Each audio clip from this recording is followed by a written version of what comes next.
Bhaskar's area YouTube ఛానల్కు స్వాగతం.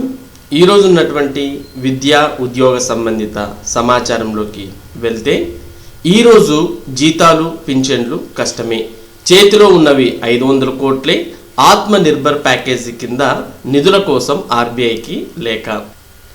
రాష్ట్ర ప్రభుత్వ ఉద్యోగులకు పింఛనర్లకు జీతాలు పింఛన్లు ఈ నెల కూడా కొంత ఆలస్యం కానున్నాయి. అత్యంత విశ్వసనీయ వర్గాల సమాచారం ప్రకారం మంగళవారం జీతాలు పింఛన్లు జమ కావడం కష్టమే. ప్రస్తుతం చేతిలో O&M కింద దాదాపు 500 కోట్ల వరకు నిధులున్నాయని సమాచారం. FRBM చట్టం సవరించడంతో ఆత్మనిర్భర్ ప్యాకేజీ కింద 5,000 కోట్లు రానుంది. ఆ నిధులు రాబట్టుకునేందుకు ఆంధ్రప్రదేశ్ ప్రభుత్వం రిజర్వ్ బ్యాంకు లేఖ రాసింది. మరోవైపు బహిరంగ మార్కెట్లు 3,000 కోట్ల రుణాలు సమీకరణకు ప్రయత్నిస్తోంది. ఇందుకు కేంద్ర ప్రభుత్వం అనుమతి అవసరం. రిజర్వ్ బ్యాంకులో మంగళవారం సెక్యూరిటీల వేలం ఉంది. దానిలో పాల్గొనేందుకు సర్కార్ ప్రయత్నం చేస్తోంది. ఆత్మనిర్భర్ ప్యాకేజీ నిధులు వచ్చిన వెంటనే జీతాలు పింఛన్లు చెల్లింపు ప్రారంభమవుతుంది. ఆ నిధులు మంగళవారం సాయంత్రానికి అందుతాయా లేక బుధవారం అందుతాయా అన్నది చూడాలి. ప్రస్తుతం ఉన్న నిధులతో కొద్ది మందికి చెల్లింపులు జరిపి ఆనాక మిగిలిన మొత్తాలు ఖాతాలకు జమ చేస్తారా లేక నిధులు అందిన తర్వాతే అందరికీ చెల్లింపులు ప్రారంభమవుతాయా అన్నది వేచి చూడాలి. జీతాలు పింఛన్లకు కలిపి మొత్తం సుమారు 4,300 కోట్ల వరకు అవసరమవుతాయి. నేడు సిపిఎస్ రద్దు కోసం సత్యాగ్రహాలు. రాష్ట్రంలో కాంట్రిబ్యూటరీ పెన్షన్ అమలు చేసిన సెప్టెంబర్ 1వ తేదీని ఉద్యోగుల విద్రోహ దినంగా పాటిస్తామని ఐక్య ఉపాధ్యాయ ఫెడరేషన్ అధ్యక్ష ప్రధాన కార్యదర్శులు షేక్ సాబ్జీ పి బాబురెడ్డి పేర్కొన్నారు. ఈ మేరకు సోమవారం విడుదల చేసిన ఒక ప్రకటనలో 1వ తేదీన రాష్ట్ర వ్యాప్తంగా అన్ని మండల కేంద్రాల్లో ఉద్యోగ ఉపాధ్యాయుల ఆధ్వర్యంలో సత్యాగ్రహ దీక్షలు చేపడుతున్నామని అన్నారు. ఎన్నికల సమయంలో అధికారంలోకి వచ్చిన నెల రోజుల్లోగా సిపిఎస్ను రద్దు చేసి పాత పెన్షన్ విధానాన్ని అమలు చేస్తామని ప్రస్తుత ముఖ్యమంత్రి వైఎస్ జగన్మోహన్ రెడ్డి హామీ ఇచ్చారని గుర్తు చేశారు. సీఎం ఇచ్చిన హామీ మేరకు ఇకనైనా సిపిఎస్ను రద్దు చేసి ఇచ్చిన మాట నిలబెట్టుకోవాలని డిమాండ్ చేశారు. మంగళవారం నిర్వహించే సత్యాగ్రహాల్లో పాల్గొనే వారంతా కోవిడ్-19 నిబంధనలకు అనుగుణంగా దీక్షలు చేపట్టాలని వారు సూచించారు. మరోపక్క సిపిఎస్ పై త్వరలో స్పష్టత అంటూ సీఎం కూడా ప్రకటించడం మనం గమనించవచ్చు. సిఎస్తో ప్రత్యేక సమావేశం, అభ్యంతరాలు సూచనల సేకరణ, ముఖ్యమంత్రి వైఎస్ జగన్మోహన్ రెడ్డి హామీ, ఓపీఎస్ అమలుకు ఉద్యోగ సంఘాల వినతి. ఉద్యోగుల కాంట్రిబ్యూటరీ పెన్షన్ విధానం అనగా సిపిఎస్ పై ప్రభుత్వం త్వరలో స్పష్టత ప్రకటిస్తుందని ముఖ్యమంత్రి వైఎస్ జగన్మోహన్ రెడ్డి హామీ ఇచ్చారు. సోమవారం క్యాంప్ కార్యాలయంలో ప్రభుత్వ ఉద్యోగుల సమైక్య అధ్యక్షులు K Venkatramareddy, AP contributory pension scheme employees association అధ్యక్షులు రామాంజనేయులు యాదవ్ తదితర నేతలు ముఖ్యమంత్రిని కలిసి సిపిఎస్ పై చర్చించారు. ఈ సందర్భంగా సీఎం మాట్లాడుతూ ఉద్యోగులకు మేలు చేసే విధంగానే ప్రభుత్వ నిర్ణయం ఉంటుందని భరోసా ఇచ్చారు. త్వరలో ప్రభుత్వ ప్రధాన కార్యదర్శితో సమావేశం నిర్వహించి తుది నిర్ణయాన్ని ప్రకటిస్తామని, దీనిపై అభ్యంతరాలు సూచనలు సలహాలు సేకరిస్తామని అన్నారు. సిపిఎస్ పై ఇప్పటికే అధికారులు పవర్ పాయింట్ ప్రెజెంటేషన్ ఇచ్చారని గుర్తు చేశారు. సిపిఎస్ ఉద్యోగుల కాంట్రిబ్యూషన్ను నిలిపివేయాలని, సిపిఎస్ ఉద్యోగులకు పిఎఫ్ ఖాతా తెరవాలని, సిపిఎస్ రద్దు ఓపీఎస్ అమలుకు స్పష్టమైన తేదీని ప్రకటించాలని ఏపీజీఈఎఫ్, ఏపీసీపీఎస్ఈఏ నేతలు ముఖ్యమంత్రిని కోరారు. సిఎస్ అధ్యక్షతన ఉద్యోగ సంఘాలతో సమావేశం వరకు వేచి చూసి తదుపరి ప్రభుత్వ నిర్ణయాన్ని తదనుగుణంగా భవిష్యత్ కార్యాచరణ నిర్దేశించుకుంటామని ఉద్యోగ సంఘాల నేతలు స్పష్టం చేశారు.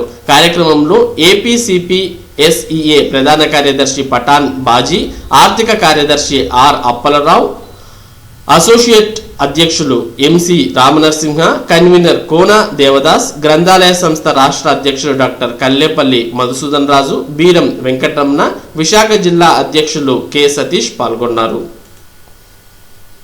సిపిఎస్ ఉద్యోగులకు మేలు చేసేందుకు సిద్ధం, సీఎం హామీ ఇచ్చారని ఏపీజీఈఏ.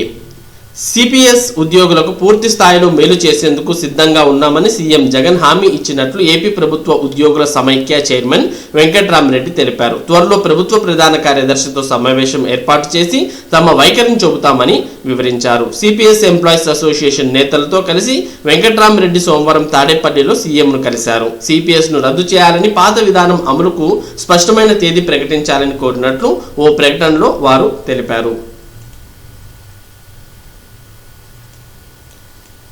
నేటి నుంచి 10th విద్యార్థులకు పాఠాలు. విద్యావారధి షెడ్యూల్ విడుదల. డిడి సప్తగిరిలో నేటి నుంచి 10వ తరగతి వీడియో పాఠాలు. సెప్టెంబర్ 1వ తేదీ నుంచి కొత్త షెడ్యూల్ అనేది విడుదల చేయడం మనం గమనించవచ్చు. రాష్ట్రంలో పాఠశాలల విద్యార్థులకు విద్యావారధి కార్యక్రమంలో భాగంగా వీడియో పాఠ్యాంశాల బోధన షెడ్యూల్ విడుదలైంది. పాఠశాల విద్యాశాఖ డైరెక్టర్ విఎన్ మస్తానయ్య సోమవారం విడుదల చేసిన ఉత్తర్వుల్లో వివరాలు వెల్లడించారు. కోవిడ్-19 నేపథ్యంలో విద్యా సంవత్సరం ప్రారంభం కావడం మరింత ఆలస్యం కానుండడంతో దూరదర్శన్ సప్తగిరి ఛానల్ ద్వారా 1వ తరగతి నుంచి 10వ తరగతి వరకు చదువుతున్న విద్యార్థులకు ప్రత్యామ్నాయ విద్యా క్యాలెండర్ను అమలు చేస్తున్న విషయం తెలిసిందే. అందులో భాగంగా సెప్టెంబర్ 1వ తేదీ నుంచి 10వ తేదీ వరకు బోధనా షెడ్యూల్ను విడుదల చేశారు. ఉదయం 11 గంటల నుంచి 12 గంటల వరకు 1-2 తరగతులకు, మధ్యాహ్నం 12 నుంచి 1 గంట వరకు 3-4-5 తరగతులకు, మధ్యాహ్నం 2 నుంచి 3 గంటల వరకు 6-7 తరగతులకు, మధ్యాహ్నం 3-4 గంటల వరకు 8-9 తరగతులకు, ఉదయం 10 నుంచి 11 గంటల వరకు 10వ తరగతి విద్యార్థులకు లాంగ్వేజ్ సబ్జెక్టులు, అలాగే సాయంత్రం 4 నుంచి 5 గంటల వరకు 10వ తరగతి విద్యార్థులకు నాన్ లాంగ్వేజ్ సబ్జెక్టుల వీడియో లెసన్స్ ప్రదర్శించడం జరుగుతుంది. సెప్టెంబర్ 1వ తేదీ నుంచి 10వ తేదీ వరకు తరగతుల వారీగా, సబ్జెక్టుల వారీగా ఇప్పటికే వివిధ పాఠ్యాంశాల రూపకల్పన జరిగింది. ఈ మేరకు అన్ని జిల్లాల విద్యాశాఖాధికారులు, సమగ్ర శిక్ష అదనపు ప్రాజెక్టు కోఆర్డినేటర్లు అన్ని మండలాల అధికారులతో సమన్వయం చేసుకుని విద్యార్థులు వీడియో పాఠాలు నేర్చుకునేలా చర్యలు తీసుకోవాలని ఉత్తర్వుల్లో డైరెక్టర్ విఎన్ మస్తానయ్య సూచించారు. పూర్వ ప్రాథమిక విద్యా బోధనపై డాక్యుమెంటరీ, కమిషనర్ పర్యవేక్షణలో చిత్రీకరణ.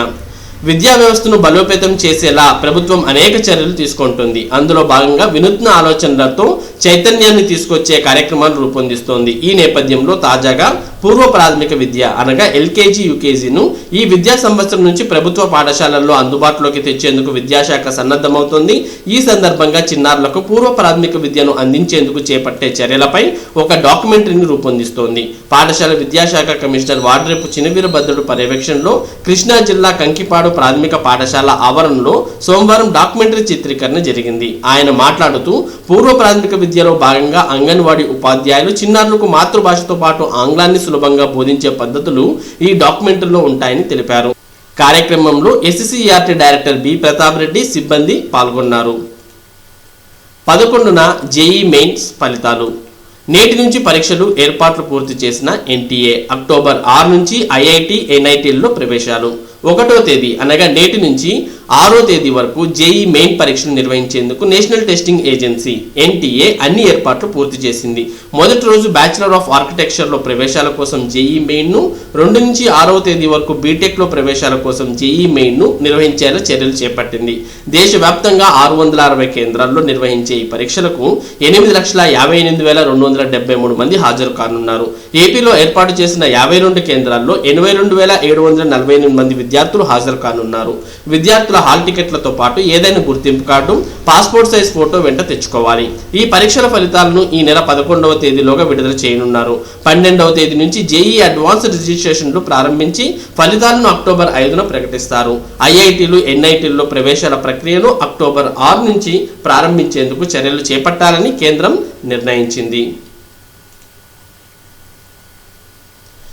సర్వేపల్లి పురస్కారాలకు దరఖాస్తులు. సర్వే జనో సుఖనో భవంతు సామాజిక సాంస్కృతిక సేవా సంస్థ ఆధ్వర్యంలో అధ్యాపకులు, ఉపాధ్యాయుల ప్రతిభను గుర్తించి డాక్టర్ సర్వేపల్లి రాధాకృష్ణన్ జాతీయ, రాష్ట్ర స్థాయి పురస్కారాలను అందజేయనున్నట్లు సంస్థ వ్యవస్థాపక అధ్యక్షుడు డాక్టర్ ఈఎస్ఎస్ నారాయణ మాస్టర్ సోమవారం తెలిపారు. సెప్టెంబర్ 27న హైదరాబాద్లో తెలుగు రాష్ట్రాలకు చెంది విశేష సేవలు అందిస్తున్న టీచర్స్, అధ్యాపకులను జాతీయ, రాష్ట్ర స్థాయి అవార్డులతో సత్కరిస్తున్నట్లు చెప్పారు. ప్రభుత్వ, ఎయిడెడ్, ప్రైవేట్ అధ్యాపకులు, ఉపాధ్యాయుల నుంచి దరఖాస్తులు ఆహ్వానిస్తున్నామని అన్నారు. అర్హత కలిగిన ఉపాధ్యాయులు 10వ తేదీలోపు దరఖాస్తు చేయాలని అన్నారు. దరఖాస్తులను సర్వే జనా సుఖినో భవంతు, డోర్ నంబర్ 120-103, 1వ అంతస్తు, గోకుల్ నగర్, వెంకటాపురం, పోస్టు తిరుమలగిరి, సికింద్రాబాద్ చిరునామాకు పంపాలని కోరారు. వివరాలకు 9652347207 నంబర్ను సంప్రదించాలని అన్నారు. టీచింగ్ 420, నాన్ టీచింగ్ 178 పోస్టులు. శ్రీకాకుళం, ఒంగోలు ట్రిపుల్ ఐటీలకు మంజూరు. Rajiv Gandhi university of knowledge technology RGUKT పరిధిలోని శ్రీకాకుళం, ఒంగోలు ట్రిపుల్ ఐటీలకు 420 టీచింగ్, 178 నాన్ టీచింగ్ సిబ్బంది పోస్టులను ప్రభుత్వం మంజూరు చేసింది. ఈ మేరకు సోమవారం ప్రభుత్వ ప్రత్యేక ప్రధాన కార్యదర్శి ఉన్నత విద్య సతీష్ చంద్ర జీవో నెంబర్ 30 విడుదల చేశారు. ఒక్కో ట్రిపుల్ ఐటీకి 210 టీచింగ్, 89 నాన్ టీచింగ్ పోస్టులను కేటాయించారు. పబ్లిక్ లైబ్రరీల డైరెక్టర్ గా దేవానందరెడ్డి, రాష్ట్ర పబ్లిక్ లైబ్రరీల డైరెక్టర్ గా డి దేవానందరెడ్డిని నియమిస్తూ ప్రభుత్వం సోమవారం ఉత్తర్వులు జారీ చేసింది. ఇప్పటి వరకు జాయింట్ డైరెక్టర్ గా ఉన్న ఆయనకు అడిషనల్ డైరెక్టర్ గా పదోన్నతి కల్పిస్తూ ఈ నియామకం చేసినట్లు ఉత్తర్వుల్లో పేర్కొన్నారు. ఈ సెట్ కు 91% హాజరు. కరోనా వచ్చినా జరిగిన తొలి సెట్ ఇదే.